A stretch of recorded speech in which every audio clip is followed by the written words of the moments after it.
வந்து உங்க மதத்தை சார்ந்தவர், அவர் பெட்டமைக்கா இருப்பது சரியா அல்லது தவறா? சரி, ஒசாமா பின் லேடன் என்பவர்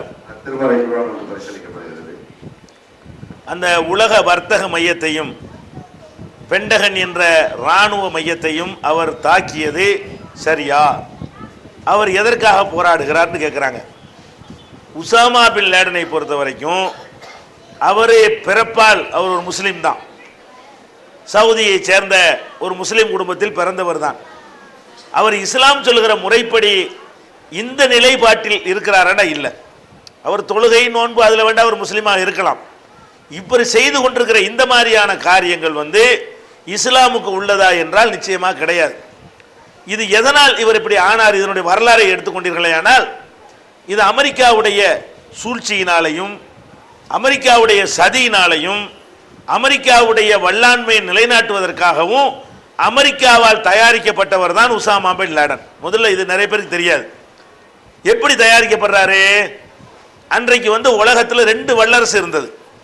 ஒன்று வந்து சோவியத் யூனியன், இப்போ செதறி ரஷ்யாண்டாகி மற்ற நாடுகள்லாம் துண்டு துண்டா செதறி போய்விட்டது. அப்போ வந்து ஒரு நாடாக இருந்தது சோவியத் யூனியன், அதுக்கு உலகமெல்லாம் பயப்பட்டான்.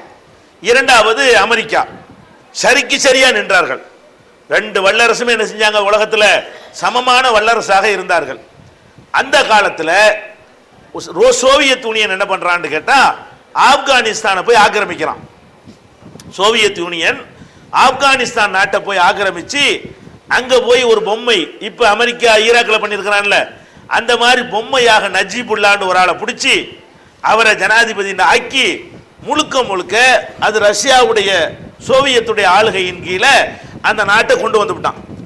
ஆப்கான்கிறது முஸ்லிம்கள் வசிக்கக்கூடிய ஒரு நாடு. அப்ப என்ன செய்யற அமெரிக்காவுக்கு இது வந்து ஒரு பெரிய, என்னடா இது, ஒரு நாட்டை போய் அவன் தன் கையில் எடுத்துக்கொண்டானே, நமக்கு வந்து வியட்நாம்ல போய் இருந்தோம், நம்மளை நிற்க முடியல, கௌதமாலாவில் வரட்டி அடிச்சு விட்டாங்க, இவன் போய் தாக்கு பிடிச்சி நிற்கிறானே அப்படின்னு சொல்லி என்ன பண்றான் அமெரிக்காக்காரன்.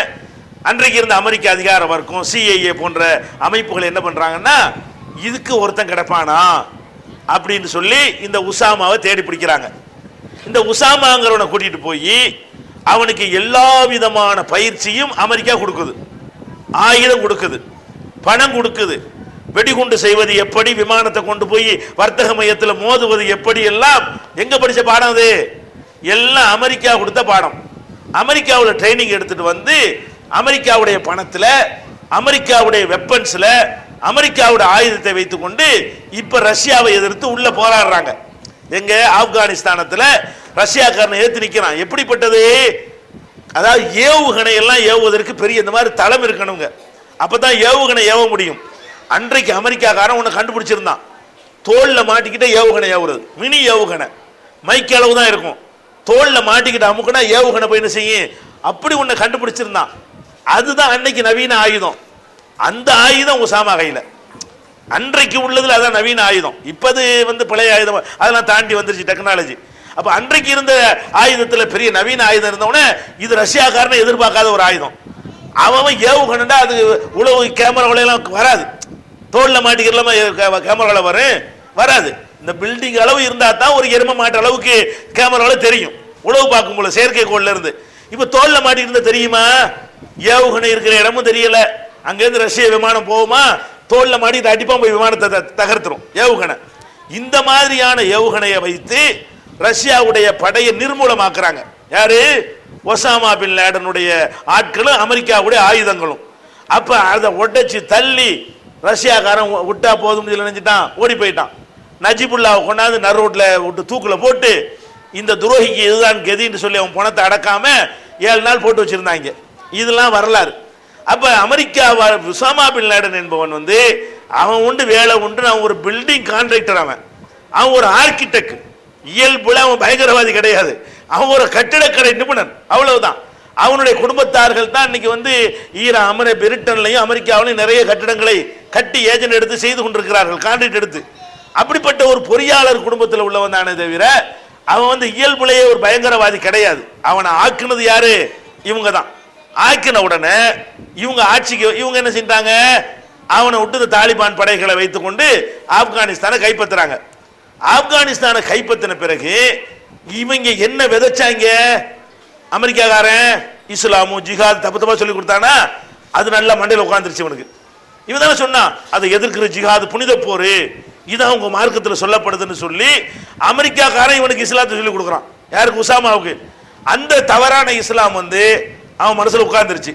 அப்பதான் பார்க்கறான் அமெரிக்காக்காரன் அதை ஆக்கிரமிக்கிறது, இதை ஆக்கிரமிக்கிறது, முஸ்லீம் நாடுகள் மீது படை எடுக்கிறது, இதையெல்லாம் பார்த்து என்ன செய்யறான்? அவன் ஒரு ஐடியா பண்றான், இவங்க ரொம்ப எதிரியா இருக்கிறாங்களே, ரஷ்யாவை எதிர்த்த மாதிரி நம்ம அமெரிக்காவை எதிர்ப்போம் அப்படிங்கிற ஒரு உந்து சக்தி ஏற்பட்டு தான் அவன் போய் இந்த வர்த்தக மையத்தை போய் தாக்குறான். தப்பு, அது யார் செஞ்சாலும் தப்பு.